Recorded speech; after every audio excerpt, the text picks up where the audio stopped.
Hello friends, मैं हूँ निर्मला। मेरे किचन में आपका बहुत बहुत स्वागत है। मोमोज़ तो आपने बहुत बार खाए होंगे, लेकिन आज मैं आपसे शेयर करने जा रही हूँ मोमो मंचूरियन की रेसिपी, जो मोमोज़ खाने का स्वाद और भी बढ़ा देगा। और इसकी खास बात ये भी है कि ये मोमोज़ हम गेहूं के आटे से बनाएंगे। तो चलिए दोस्तों, ये हेल्दी और टेस्टी मोमो मंचूरियन बनाना शुरू करते हैं। मोमो मंचूरियन बनाने के लिए सबसे पहले हम मोमोज़ बनाएंगे। तो इसके लिए एक मिक्सिंग बोल में हम डालेंगे गेहूँ का आटा। तो मैंने यहाँ पर 1.5 कप गेहूँ का आटा लिया है, लेकिन यदि आप मैदे से मोमो बनाना चाहते हैं तो 1.5 कप मैदा ले लें। अब आटे के अंदर हम आधा छोटा चम्मच नमक, साथ ही डालेंगे 1 चम्मच तेल।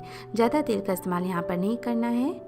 तो यहाँ पर तेल और नमक को अच्छे से आटे के अंदर मिक्स कर लेते हैं और अब हल्का ठंडा पानी लेते हुए इसका आटा लगाकर तैयार कर लेंगे। मोमो के लिए जो आटा हम लगाकर तैयार करेंगे वो बहुत ज़्यादा ढीला नहीं होना चाहिए। बेलते समय हमें इसमें कोई भी आटा वगैरह लगाने की ज़रूरत ना पड़े, इस तरह का आटा हमें लगाकर तैयार करना है। तो इस तरह थोड़ा थोड़ा पानी डालते हुए बढ़िया से गूँधेंगे और मसल कर अच्छा सा चिकना बनाएंगे इस आटे को। तो ये हमने आटा लगाकर तैयार कर लिया है और इस आटे को हम 15 से 20 मिनट के लिए कवर करके छोड़ देंगे। तो इससे पहले हल्के गीले कपड़े से ढकें और ऊपर से प्लेट लगा दें ताकि जो आटा है वो सूखे नहीं। अब यहाँ पर जब तक आटा रेस्ट ले रहा है, हम क्या करते हैं, स्टफिंग की तैयारी कर लेते हैं। तो स्टफिंग बनाने के लिए यहाँ पर मैं कुछ सब्जियाँ ले रही हूँ। सब्जियों में यहाँ पर मैंने एक मीडियम साइज़ का प्याज लिया है, एकदम बारीक काट कर। साथ ही यहाँ पर एक छोटी साइज़ की पत्ता गोभी मैंने बारीक काट कर ली है।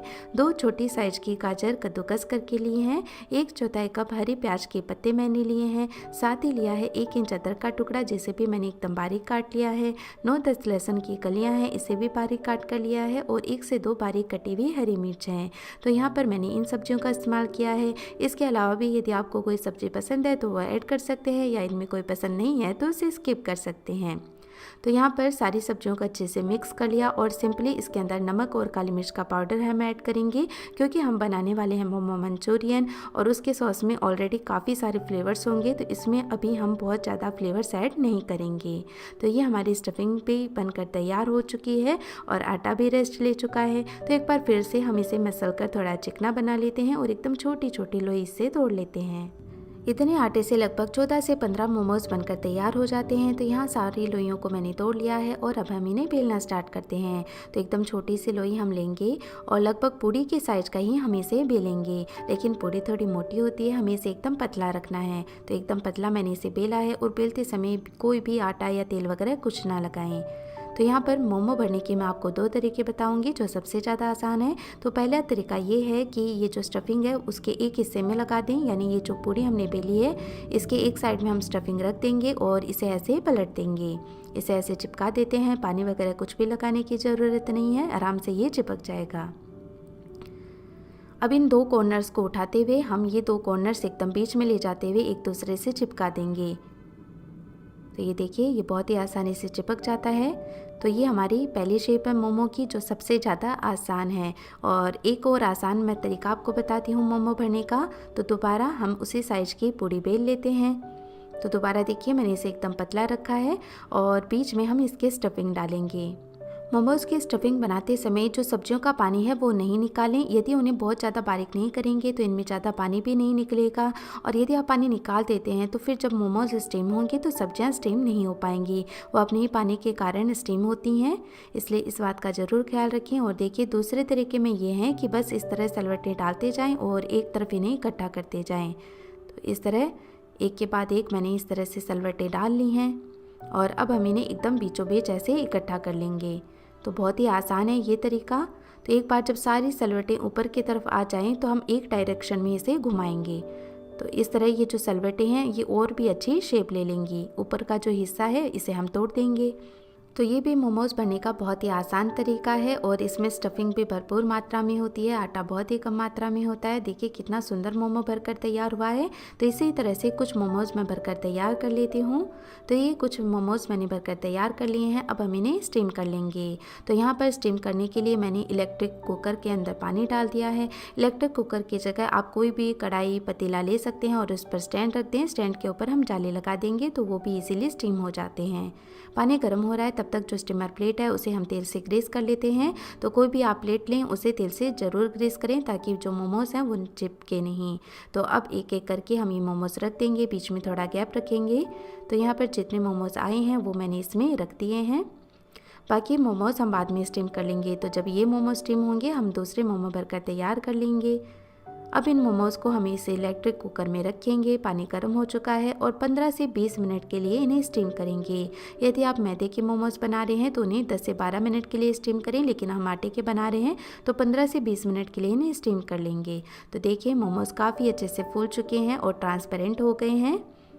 तो इन्हें देखकर ही अंदाज़ा लग रहा है कि ये काफ़ी अच्छे से स्टीम हो चुके हैं। इन्हें बहुत ज़्यादा ओवर कुक भी ना करें। तो इन्हें हम निकाल कर साइड में रख देते हैं और चलिए अब इनके लिए सॉस बना लेते हैं। सॉस बनाने के लिए हम एक पैन लेंगे और इसके अंदर 2 से 3 चम्मच तेल गरम कर लेते हैं। अब सारी कुकिंग हाई फ्लेम पर कर सकते हैं। तो हाई फ्लेम पर ही हमने तेल को गरम कर लिया है और इसमें डालेंगे 1 छोटा चम्मच बारीक कटा हुआ लहसुन और कुछ सेकंड के लिए तेल के अंदर लहसुन को पका लेते हैं। तो इससे बहुत ही अच्छा एरोमेटिक फ्लेवर सॉस के अंदर आता है।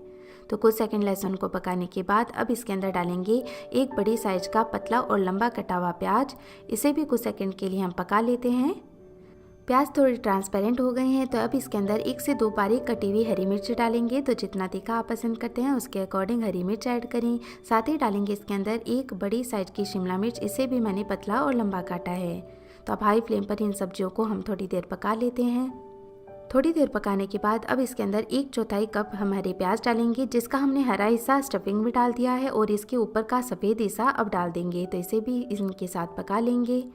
जब तक सब्जियां थोड़ी पक रही हैं तब तक हम क्या करते हैं, एक कटोरी के अंदर आधा कप पानी डालेंगे। तो ये आधा कटोरी मैंने पानी लिया है और अब इसके अंदर 1 चम्मच कॉर्नफ्लावर डालेंगे। तो कॉर्नफ्लावर को पानी के अंदर अच्छे से मिक्स कर लेते हैं। तो ये कॉर्नफ्लावर की स्लरी तैयार हो जाती है। ये स्लरी हम आगे इस्तेमाल करेंगे जो सॉस को थिक करने का काम करेगा। तो यहाँ पर ज़्यादा कॉर्नफ्लावर का इस्तेमाल ना करें, नहीं तो जो सॉस बनेगा वो बहुत ज़्यादा गाढ़ा हो जाएगा। अब ये सब्जियां भी थोड़ी पक चुकी हैं तो इसमें ऐड कर लेते हैं 1 छोटा चम्मच काली मिर्च का पाउडर, आधा छोटा चम्मच रेड चिली सॉस, आधा छोटा चम्मच ऐड करेंगे इसके अंदर सोया सॉस। सारे फ्लेवर्स को बैलेंस करने के लिए या तो इसमें थोड़ी सी चीनी ऐड कर दें या फिर 2 छोटे चम्मच टोमेटो सॉस ऐड करें। अब इस सॉस के फ्लेवर को और भी बढ़ाने के लिए मैं यहाँ पर इस्तेमाल करी हूँ पास्ता सॉस। तो ये 1 चम्मच मैंने पास्ता सॉस इस्तेमाल किया है। सारे सॉसेस को भी हम 1 मिनट के लिए पका लेते हैं।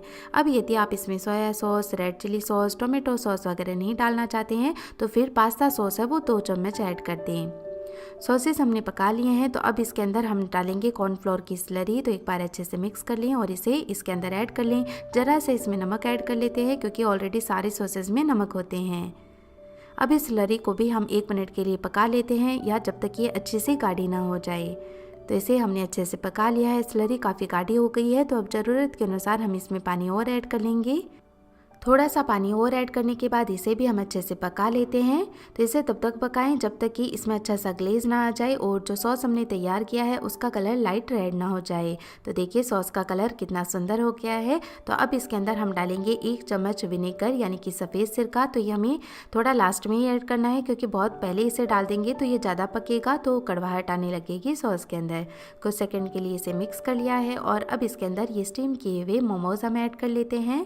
यदि आप इन मोमोज़ को अलग से स्टीम नहीं करना चाहते हैं तो डायरेक्ट इस सॉस में भी इन मोमोज़ को पका सकते हैं। तो उस कंडीशन में जो सॉस है उसे थोड़ा पतला रखें, यानी इसमें पानी की मात्रा बढ़ा दें। तो उस पानी से ही ये मोमोज़ है वो इस सॉस के अंदर ही स्टीम हो जाएंगे। तो उसका फ्लेवर भी काफ़ी अच्छा आता है। मैंने मोमोज़ को अलग से पहले ही स्टीम कर लिए हैं ताकि जो मोमो मंचूरियन नहीं खाना चाहता है वो सिर्फ मोमोज़ का मज़ा ले सकता है और जो इस तरह से मोमो मंचूरियन खाना चाहता है वो मोमो मंचूरियन का मज़ा ले सकता है।